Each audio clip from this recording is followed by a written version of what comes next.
Hello, everyone. Welcome to another episode of Dacom Digital. I'm Chen Arad, your host today. Today, we have the absolute pleasure of sharing with you a digital fireside chat with Otto Lobo, a commissioner of the Brazil CVM, the Comissão de Valores Mobiliários, the Brazilian Securities and Exchange Commission. Otto is sharing incredible insights, starting from very specific tips on how the regulation works there, the alphabet soup of agencies, and how crypto businesses that want to operate in Brazil should engage with the agency and generally approach the country. Super interesting. But the conversation also evolved to some high philosophical topics. The role the crypto plays in an economy like Brazil is very different than it plays in a place like the US or Europe. The opportunities for financial accessibility, inclusion, democratization are huge. And Brazil is really an economy that is in some ways in the midst, in his words, of a renaissance of financial regulation. So very, very practical conversation with a lot of really interesting ideas. I hope you enjoy it. Thank you for joining us today. Welcome to Dacom Digital, the digital asset compliance and market integrity podcast. Solidus Labs hosts conversations with the builders, movers, and shakers of a safe and regulated crypto and DeFi industry. Commissioner Lobo, thank you so much for joining us today. Just to give a little bit of background, you have served as commissioner since your this Senate approval in 2022. And before that, worked for many, many years, decades of a career acting as a distinguished expert in corporate law, capital markets, and insolvency. And generally, you're a very well-recognized leader in Brazil's regulatory landscape. Thank you so much for joining us today. Chen, thank you so much for this invitation. I'm honored. I've seen your interviews, and there's no doubt that you are one of the industry leaders in the not only in the U.S. scenario but worldwide scenario and stage. So it's a real honor to be able to talk to you today. Pleasure and honor is ours. I feel like if I don't cut it here, we're going to give each other compliments for the whole 30 minutes. So I'll move us forward. So I feel like why Brazil is an important economy doesn't need a lot of introduction, but just for the record to set things straight. Brazil is the eighth largest economy in the world, definitely one of the fastest growing markets. And first and foremost, for that reason, on top of mind, really for any executive, financial leader, but obviously specifically for the tech and finance industries. Specifically for our purposes in 2022, Brazil was quite early in enacting the crypto assets law, which brought much needed clarity that the industry is still looking for around the world.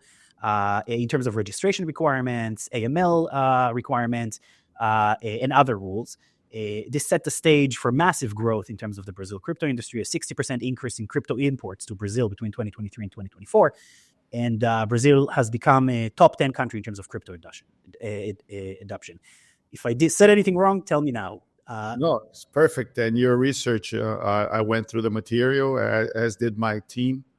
Rafael and Claudio and the other folks.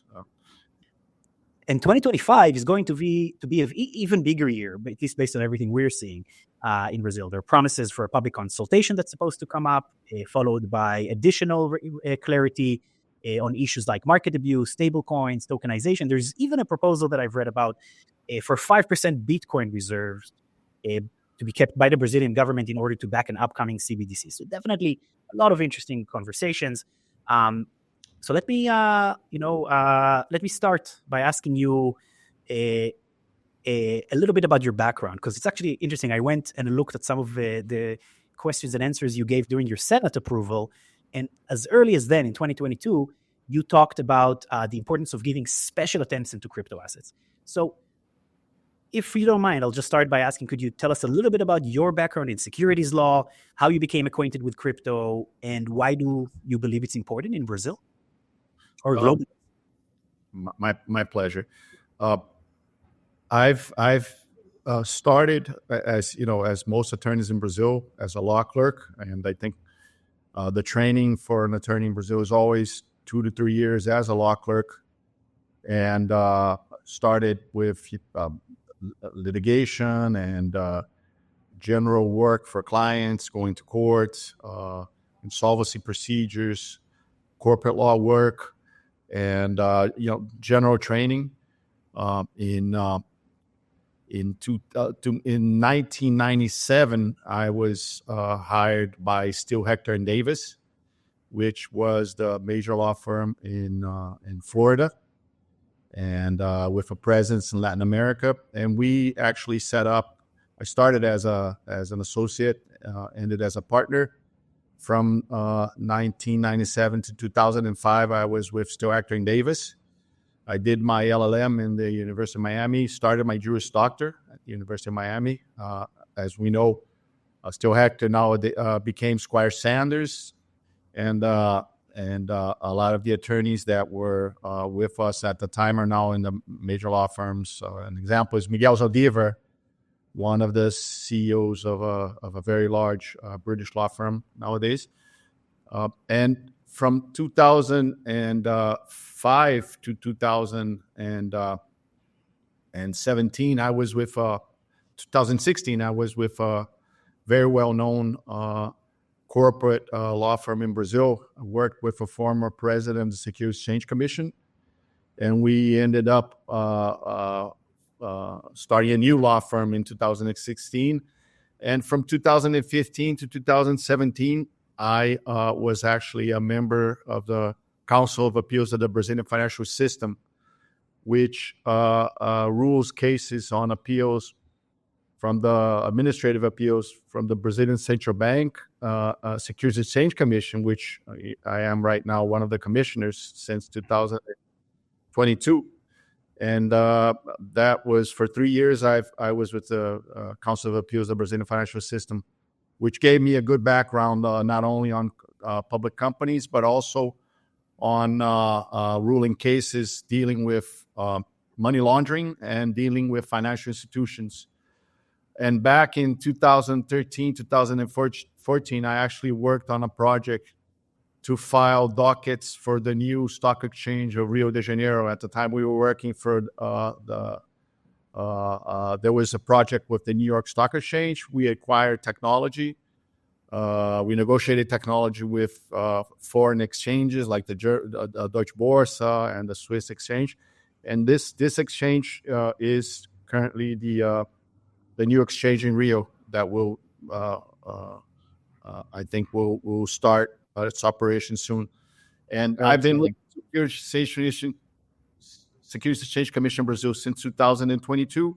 And as an introduction, we were very, very lucky because I joined the commission right after COVID, and there was a huge amount of new regulation that was basically bottlenecked. And when I arrived, we worked on Resolution 135, which changed Instruction 461, which is one of the cornerstones of the market that deals with the organization of markets, stock exchanges, over-the-counter markets. We worked on that Resolution 135. We worked on Resolution 161, which is the public offerings. We worked on Resolution 175, which is the resolution that regulates investment funds in Brazil, which is a market of, and a lot of people don't know this, but Brazil's investment fund market is over 8-9 trillion reais right now. Wow. And it's the fourth largest in the world. Oh, wow. Huge investment fund market in Brazil. Very modern now, very modernized.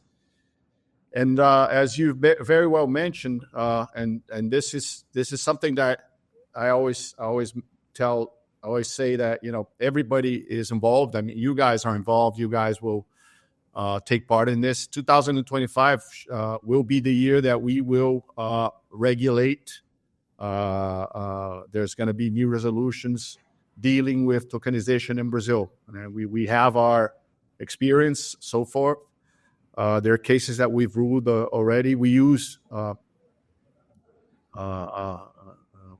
we're used to dealing with tokens and cryptos. There's cases that have been ruled so far.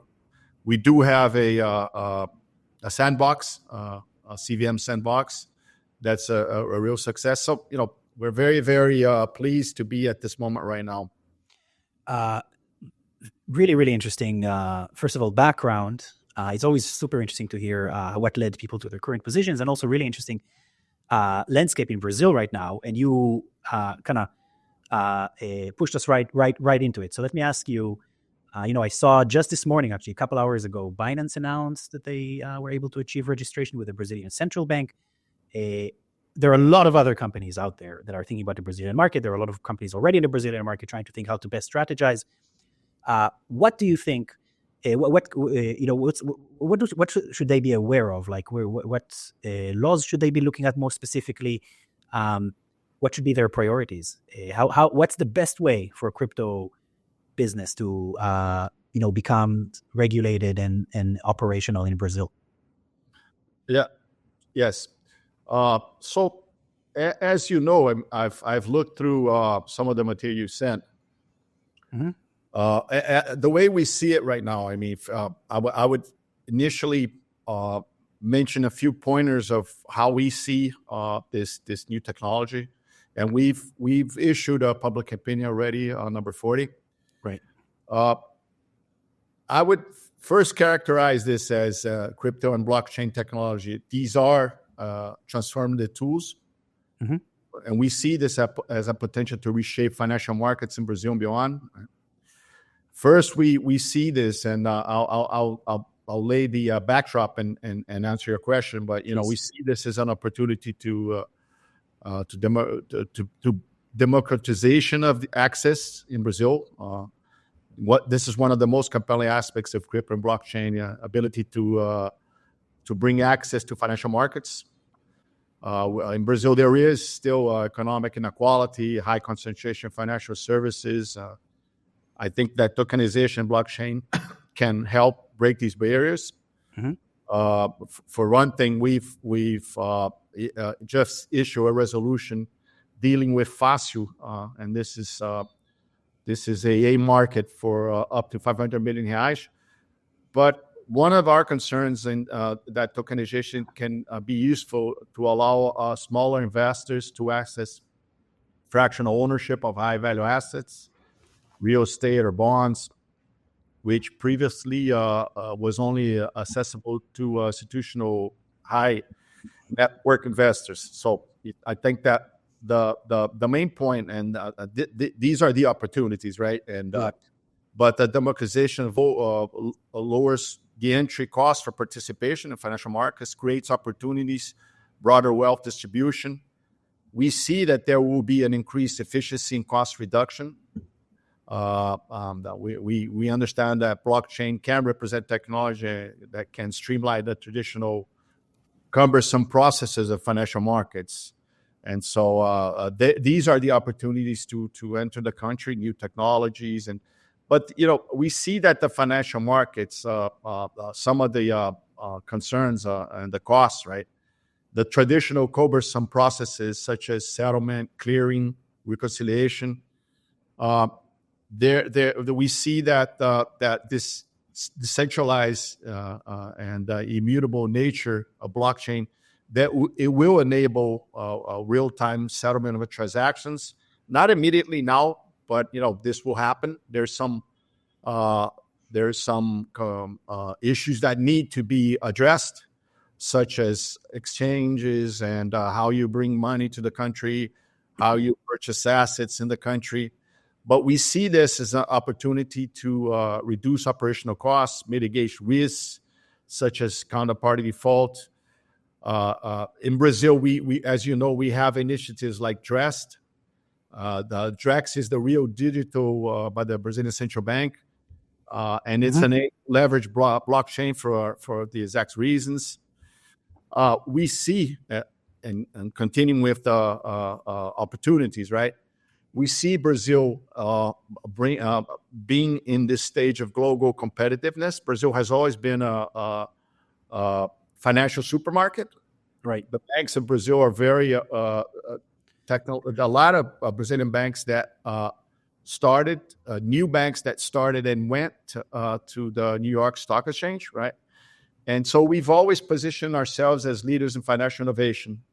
Success of Pix. Pix is a payment system that's a real success worldwide. I mean, and it's an open architecture that anyone can use right now. But it was done back 6 years ago, and I think almost all of the payments that are being made by individuals and not by companies are being done by the PIX payment system. It's an immediate payment system. And now we are having the development of the DREX. So, crypto and blockchain adoption will strengthen Brazil's competitiveness as a hub for financial innovation. These advancements attract international capital and talents like yourselves. We see the growing number of projects exploring blockchain use cases within the country. Answering your question, I think that the main port of entry right now, since we are work in progress, right? First, a good example of how to understand the market are what you're doing right now, and how you're bringing people to explain what's going on. I would say, number one, take part in what's happening. There are great opportunities right now to not only follow up, but contribute to these public hearings that will happen next year by March. Right. So I've invited Chen, and I always joke, Chen, and be careful, but because you're going to end up working, right? Everybody that goes to CVM, I'm not a Quaker, but we do pass out a lot of words. So be careful, because you're going to end up working and getting involved. I mean, the best thing is getting involved. These public hearings, you can actually submit your contributions in English, right? I've mentioned to Cheng, and I've mentioned that we are actually, and we've met through friends, and we do a program in New York, an annual program in New York that has really mushroomed this year. Right after the first one, we've done 3 days of events in 5 law firms. And next year, there are a lot of folks that are interested. Authorities, I think, will go. And it's always between around the 17th and 20th of November. And we also do a program in Lisbon with Brazilian authorities and European authorities, right, on June 30 and July 1st. And you're going to be invited. You'll have a platform to. And I hear they're going to set up not only a program. We'll set up not only a program, but players such as Nucleia, Mercado Bitcoin. I think they will arrange also a training session, and there are going to be discussions. So the beauty of the thing is, the beauty of this opportunity is not only follow up, but take part, right? Yeah. When I say that, I really mean it, because you guys, Solidus Labs, and other players that we've been meeting, this is going to be done by 60 different hands. And my job as the regulator is to go to the market, listen, go back to CVM, talk to the technical staff. I couldn't say talk about unsung heroes. We've got the best technical staff anyone could dream of. People that are doing this for 20 years, 25 years, very technical people, very dedicated people. You'll see, you interact with them also. You'll see by the quality of the work. So, we're not a large regulator. We're based in the U.S. model. We're not a large, we're up to around 500, but very, very effective in terms of the technical staff. So the answer, in a nutshell, would take part, follow up, watch programs such as this one that will be, broadcasting where we are right now. But, we will by March send out more on the regulation that will come out. So that would be my suggestion. Okay. So what I'm hearing is, first of all, really, really important engagement. I can speak from my experience that CVM is incredibly engaged regulator. So people should reach out, obviously participate. We, as I know, and many other industry actors are really excited to participate in some of the conversation that you and other entities in Brazil are going to lead.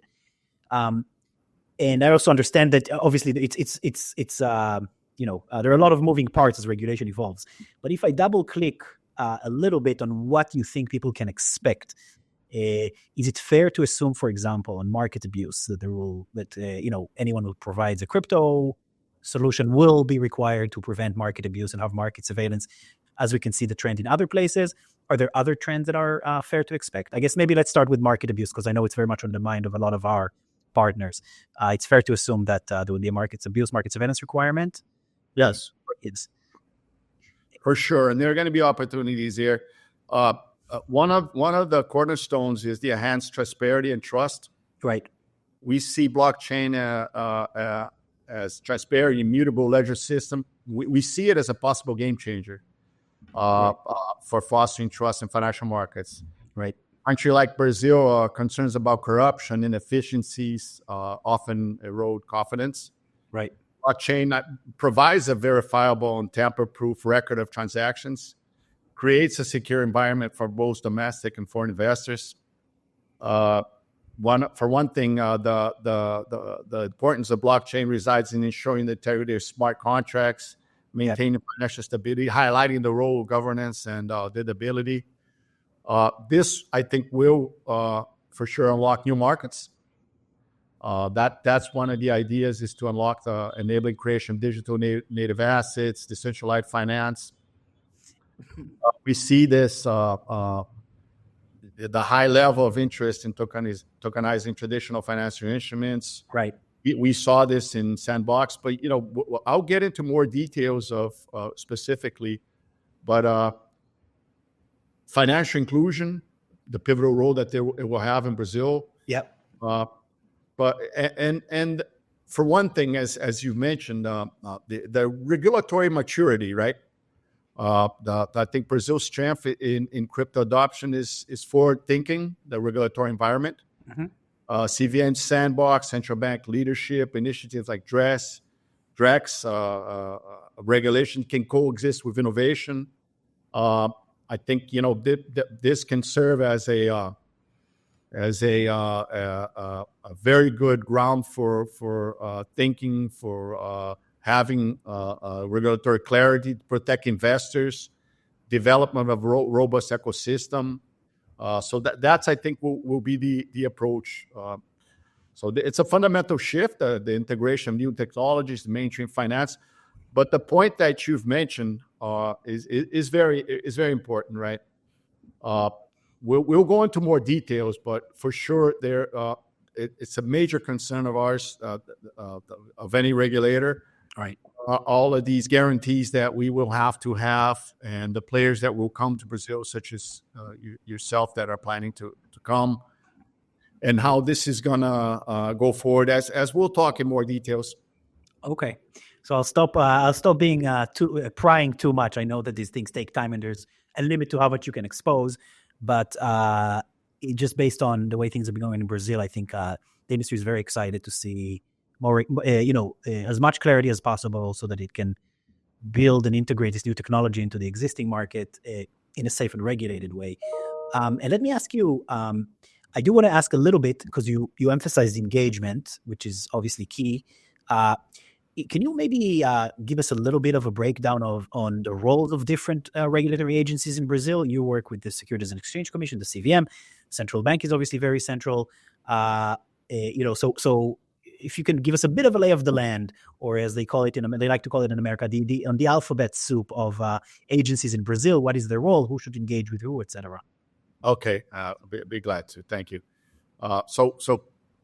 Brazil has made a significant advancement in regulating the crypto and digital asset ecosystem, as you very well pointed out. We have the Crypto Assets Law, 14478, 2002. Mm-hmm. Fundamental framework for regulation of crypto assets, significant step toward addressing the needs of business investors in the sector. So the overview of the current regulatory framework and key considerations for crypto businesses aiming to operate in Brazil. First, a definition of crypto assets and scope. The law defines the crypto asset broadly, covering digital representation of value that can be traded or transferred electronically and used for investment and payment purpose. However, crypto assets classified as securities are explicitly excluded from the scope of the law, and these remain under the jurisdiction of CVM, the Brazilian Securities Exchange Commission, which, by the way, is based on the U.S. Securities and Exchange Commission, right? As we will discuss more. Crypto assets classified as securities are excluded from the scope of the law. Mm-hmm. They remain under our jurisdiction, and we use the Howey test, exactly Interesting. similar to how you use in the U.S., derivative that Howey test. Mm-hmm. The regulatory authority, the law designates the Brazilian Central Bank as the primary regulator for entities dealing with crypto assets that are not securities. This includes activities such as exchange services and custody. In terms of licensing and compliance, which is a very important point, entities providing crypto-related services referred to virtual asset service providers, VASPs, must obtain authorization from the Central Bank of Brazil to operate legally in Brazil. These entities are expected to meet stringent requirements related to AML, anti-money laundering, and KYC, know your customer practices. Right. The sandbox initiatives, these are, as we say in Brazil, our golden child, not mine also, but this is a work that's being carried out by our wonderful technical staff. Brazil has a strong tradition of regulatory sandboxes, including frameworks established by CVM and by Central Bank of Brazil. Sandboxes allow businesses to test innovative financial products and services. And by the way, any company that wants to be involved in the sandbox of CVM can do so, can apply, right? Sandboxes allow businesses to test innovative financial products and services, tokenize assets, blockchain technology, controlled environment. The separation of responsibility, CVM oversees crypto assets classified as securities, focusing on investor protection, transparency, governance. Central Bank covers non-security crypto assets and emphasizes financial stability, prudential regulation, and operational compliance. Okay. That was super helpful. I know our audience, and I know that our audience will find that incredibly helpful. Thank you. So I guess you did mention tokenization a couple of times, and I think maybe I want to ask about it more specifically, but put a bit of a broader frame around it. There's something very interesting about the role of crypto and blockchain technology in an economy like Brazil versus in an economy like the United States or Europe, because ultimately, fast-growing economy, a lot of inequality, a lot of issues with access to finance. You talked a lot about inclusion and accessibility. In a place like the U.S., in a lot of ways, the crypto industry needs to understand kind of how to work next to traditional finance, although everyone assumes in the long run they'll get intersected. But it's harder to see the value in some ways because in places where the currency is stable, there's no significant issues of debanking and stuff like that. In a place like Brazil, it's really an opportunity, like you said, to build something new with this new technology. I think tokenization is a very interesting point in that regard because it's very much the intersection between the new opportunities that crypto brings and the successes of the traditional finance. So I guess my question for you is, for your thoughts on tokenization, where do you see the biggest opportunities? And also more broadly about this experience of integrating digital assets into an economy that is in an earlier stage of its development. Right. No, that's a great question.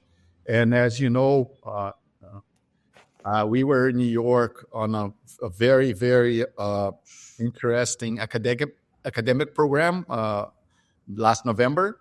And I heard it from, and it was an interesting time in New York because 1 week after the election of the new president, who has stated already that there will be a shift in regulation in the U.S., I'm agnostic as to what's best for the U.S. I mean, it was just interesting that we were there, and it was the first week after the announcement. And I think the changes in the U.S. are different than how the changes will occur in Brazil. Your market is very efficient. The way you've been doing offerings and raising capital is very, very efficient, the banking system and so forth. But in Brazil, the trends that we see, developments and future trends, the regulation of VASPs, Bacen recently published Public Consultation 109, outlines the licensing operation requirements for VASPs. This regulation is expected to go in effect soon, providing a clear roadmap for businesses. CVM stand on tokenization. We've issued guidance on tokenized securities, emphasize that tokens representing securities are subject to the same rules as traditional securities. We've done, I think it was one of the first orientation opinions in the world, number 40. Yeah, I remember it very well when it came out. Yep. Yeah, and other letters such as SSC 4 and 6, and it provides the insider regulatory treatment of tokenized assets. The focus is on real-world asset and tokenization of assets, including real estate and data instruments. It's gained momentum. Regulatory bodies are exploring how to integrate these innovations into existing framework.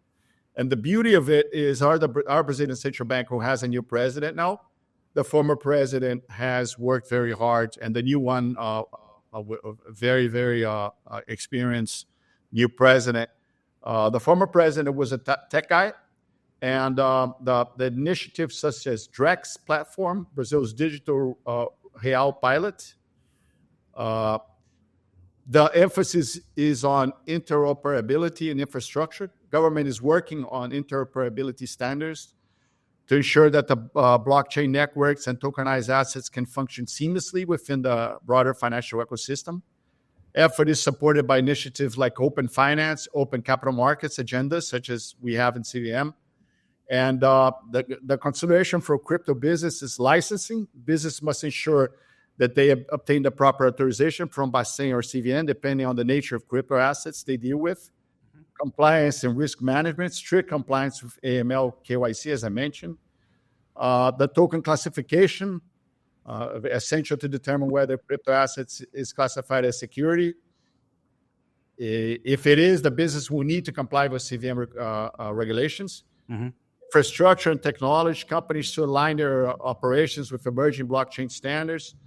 Updated regulatory changes, ongoing consultations, as I'll point out. So, the regulatory framework, the conclusion of this specific point is robust and evolving. There's been a collaborative approach between Bacen, Brazilian Central Bank, and CVM, coupled with Sandbox. I've mentioned crypto assets law, right? But I think I will want to start to mention what will happen in 2025. I don't need to mention, the anti-money laundering, combating financial terrorism, which is our day-to-day, protection of disclosure requirements. It's all, everybody knows about that. I think we see implications of operating environment, trust and adoption, barriers to entry, civilization of the market. We see all that. But, for sure, the crypto assets law is a step to Brazil's crypto ecosystem. CVM will play a pivotal role in regulating and fostering the Brazilian securities market. We're always going to continue to protect, ensure market fairness, promoting transparency. And as you've mentioned, for anyone that wants to navigate open regulatory alphabet soup, close Brazil's financial and capital markets, I think, we have this role, we have this mandate. And, there are other regulatory agencies as the Brazilian Central Bank, SUSEP, which is the Superintendence of Private Insurance, the PRIVIC, Superintendence National Complementary Funds, the Brazilian Monetary Council, COAF, which is our authority that oversees financial transactions. And so CVM has its specific mandate. And our mandate and our structure is based on Law 6385 or 76. investor protection, market efficiency, supervisory powers, transparency, disclosure, regulation, and self-regulation. This is a very important point. Our system is based on overseeing self-regulation organizations, SROs, B3. So similar to the US with like, NASDAQ, NYSE, CME, or SROs. Yeah. SROs. And we work with them, Ancor, Ambima, Abrasca. We are members of YOSHCO. We have the enforcement powers in CVM, investigate, penalize market misconduct, impose actions like fines, suspensions, bans, individuals and entities, report criminal offenses such as securities fraud, market manipulation to the Federal Prosecutor's Office. So there are key parallels with Securities Exchange Commission of the U.S., right? In terms of finalized regulation, details on topics, market abuse, protection of investors, I think we could go straight to the priorities for 2025, which I think is a main interest of you guys. Should we talk about the next year? Please, let's talk about 2025. What are the priorities? What can we expect from CVM, and what should people know in general? Okay, great. So the agenda for 2025 has been published last week of December. I was very lucky in being at CVM at this moment. I think this is like the renaissance in terms of regulation in Brazil. Very lucky to be there. The sandbox for agenda for 2025, it's largely centered around fostering innovation while balancing regulatory compliance to ensure market integrity. Sandbox and experimental regulatory environment. CVM plans to expand its sandbox regulatory program, move towards a more collaborative laboratory for financial innovations, testing prototypes of proof of concept, particularly for tokenization projects, focus on infrastructure and tokenization. CVM is interested in understanding how new infrastructure in a tokenized world will function, such as the role of depositories, custodians, and registers. Integration with DREX and open finance, collaboration with the Banco Central do Brasil to integrate systems like DREX, open finance to improve operational efficiency and reduce fragmentation in markets, enforcement expectations, proactive monitoring and rule enforcement. CVM has reiterated the importance of enforcing compliance, particularly in emerging areas like tokenization, digital markets. For example, in focus of addressing silos in tokenized markets and ensuring price formation, liquidity indicates a strong emphasis on enforcement. Market abuse and suitability rules, rising need to revisit suitability practices as tokenization allows for fractional ownership and broader investor participation. CVM is likely to enforce new rules around the issue to prevent market abuse.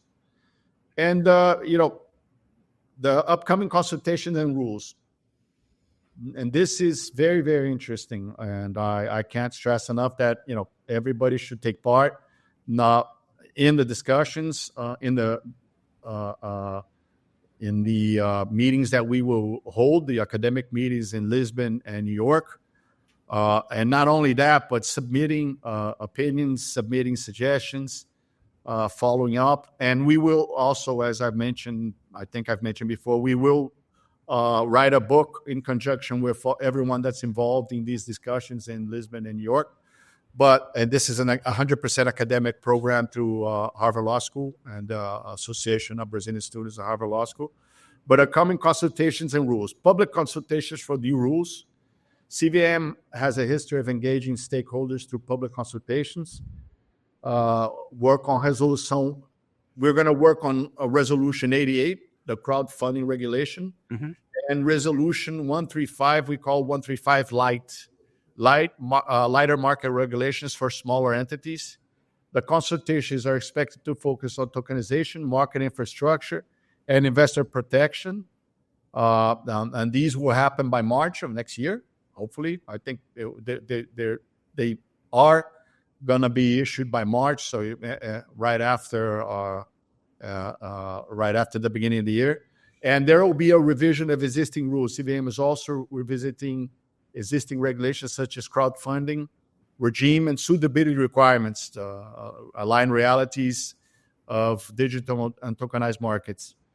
The broader initiatives, collaboration with other regulators, working closely with Brazilian Central Bank, technology adoption, implementations, IPIs, and adopting blockchain-based systems to enhance market transparency, reduce costs, and improve investor experience. Mm-hmm. So in conclusion, CVM is expected to finalize and enforce regulations related to digital assets and tokenization, prioritize innovation through sandbox programs and public consultations, collaborate with other regulators like the Banco Central do Brasil to address interoperability and privacy challenges, and focus on democratizing access to capital markets and enhancing infrastructure for tokenized tokenized markets.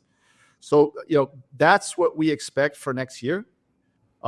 We see, and this is one of your questions that maybe I should stop here and hear the next questions. I mean, no, please go ahead. I love it when things develop organically. So go for it. Yeah, and I can't thank you enough for your very detailed outline and questions. Of course.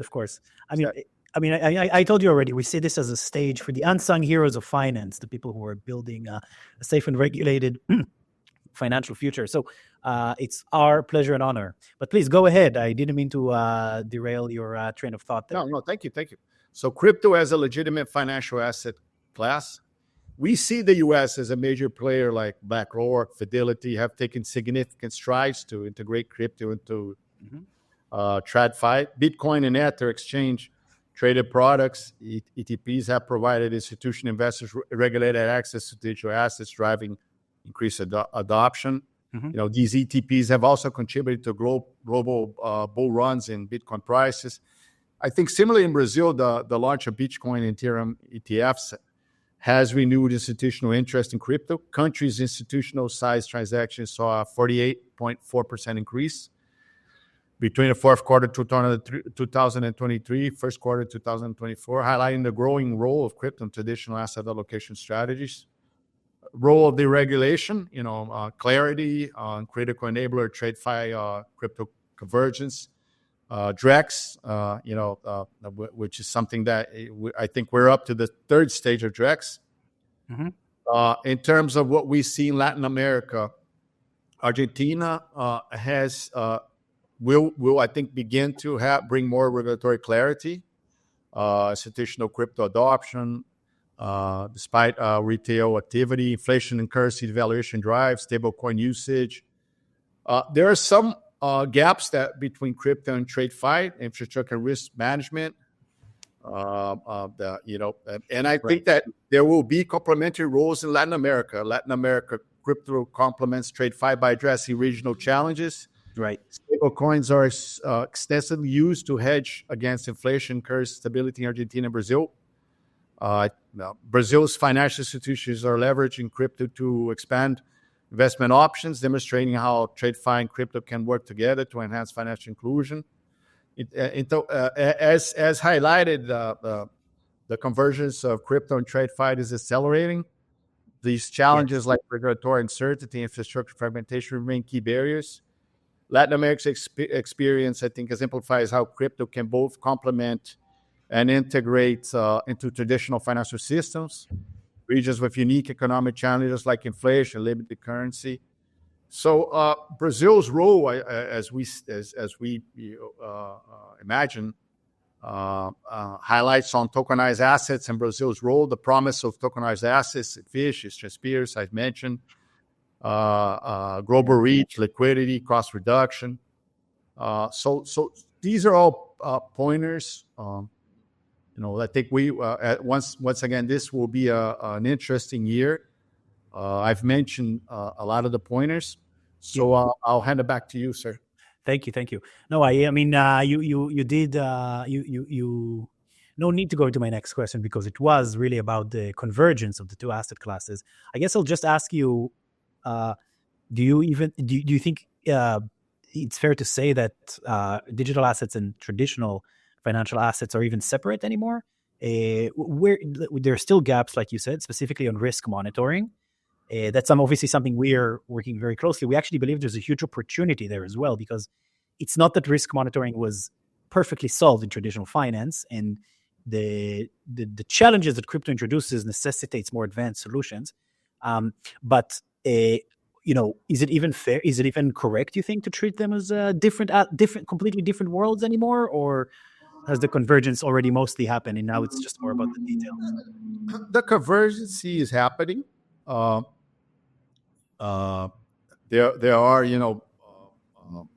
there's been a very, in terms of Brazil, there's been a very rapid transformation happening right now. Part of it is the work of the Brazilian Central Bank, CVM, and governmental authorities, governmental banks that have been working hard. Yep. But you bring a very important point, which is the role of how all of this is going to the role of specialized entities and SROs, and how in our case in Brazil, we have self-regulatory bodies such as Ancor, Ambima, Brasca, AMEC, that have been investing in technology, right? And players such as yourself, and how this is going to be overseen, and how technology will be used, and the use of technology, AI, and how this market is going to be overseen. In Brazil, our largest stock exchange is overseen by BSM, which is a self-regulated body that processes around 3 million deals per month, right? Wow. So how technology will be used, that is a very interesting piece of the occasion, right? Mm-hmm. How this is going to happen. I think that is a major challenge right now. And it's all a matter of having, the proper technology, the proper know-how, the proper knowledge, and technology sees no boundaries now, right? As we say, and that's part of the that's part of the equation that you guys at Solidus Labs and other players, I've met several players that came to Brazil already, and bring, players that bring needed technology, specific know-how that will play a very important part. And so, right. that is the one of the main issues for 2025, right? 2025 also. So look, we're close to the end of our conversation. I do want to say that it's been fascinating to speak with you. As I said, anyone who knows anything about anything really, Brazil is top of mind for. Very, very interesting economy, and a place where a lot of companies want to engage. But you really gave a lot of color in terms of painting 2025. I think you gave us the headline for this conversation, which is Brazil is going through a renaissance of financial regulation, which is really exciting. Also, very, very engaged regulator with a lot of interest in engaging with the industry and working together, and also just a fascinating, fast-growing, younger economy where the role and the demand for crypto is driven by different things, which I think is also very, very interesting compared to some other large economies. So thank you for giving us all of this clarity, and I'm sure it's going to be very helpful for our audience.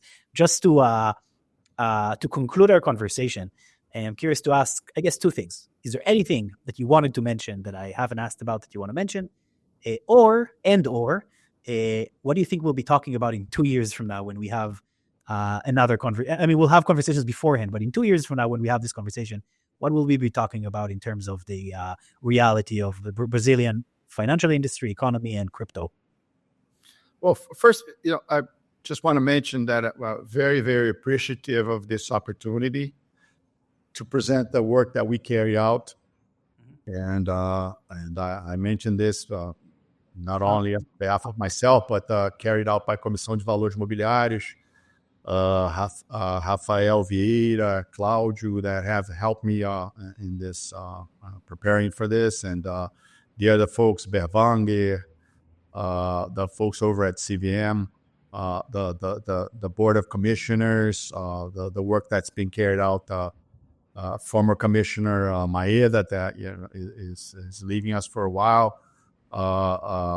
Other players that have helped so much, Bruno Gomes and all the other folks that are highly involved.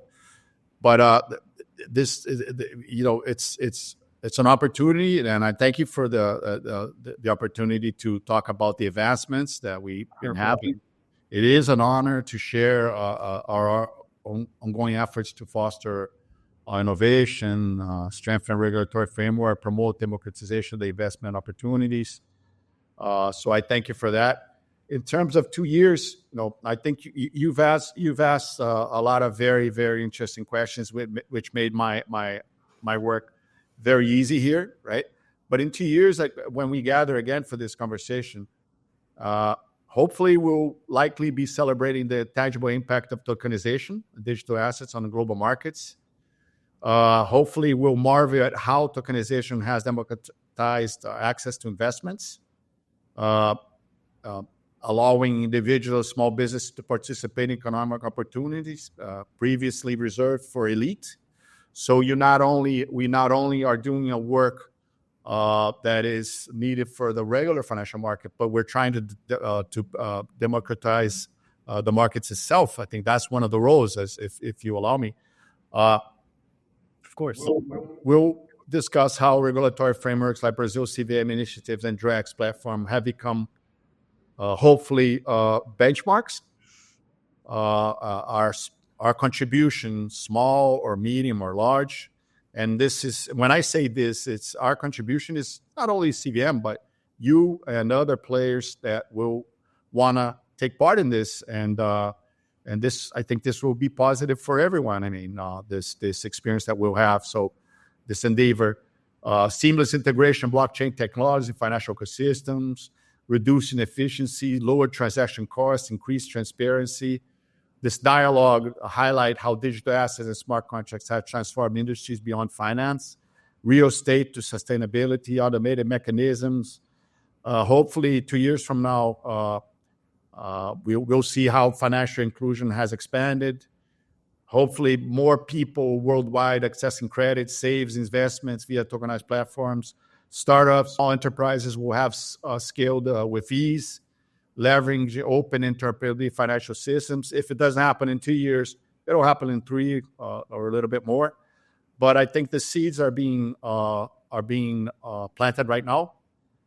And more importantly, we'll reflect on how this era of innovation is empowering individuals, fostering trust, building a more connected, equitable global economy. And I think this is part of the work you guys do, right?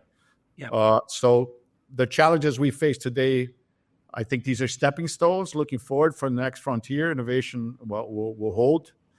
So this is a vision of optimism, determination. So hopefully we'll work together, and the best is yet to come. So the best is yet to come. The opportunities are enormous. The challenges are great, but I think one key message that you're leaving us with is that we should work on it together. In some ways, we, the industry and the regular team, and we need to collaborate in order to make sure we take advantage of this opportunity by mitigating the challenges. Otto Lobo, Commissioner Otto Lobo, thank you so much for joining us today. A really enlightening conversation. I really appreciate your insights. I feel like I understand Brazil a little better now. Hopefully in 2 years when we have that conversation, I'll also have a lot more to say. I look forward to continue working together, and thank you for taking the time. Thank you so much. My pleasure, my honor, and hope to see you very, very soon, Chen, you and your team. Yes, in Brazil or New York or somewhere else around the world. But it's I have no doubt we'll see each other in person soon. Thank you. Thank you very much. Thank you very much. Obrigado. Obrigado.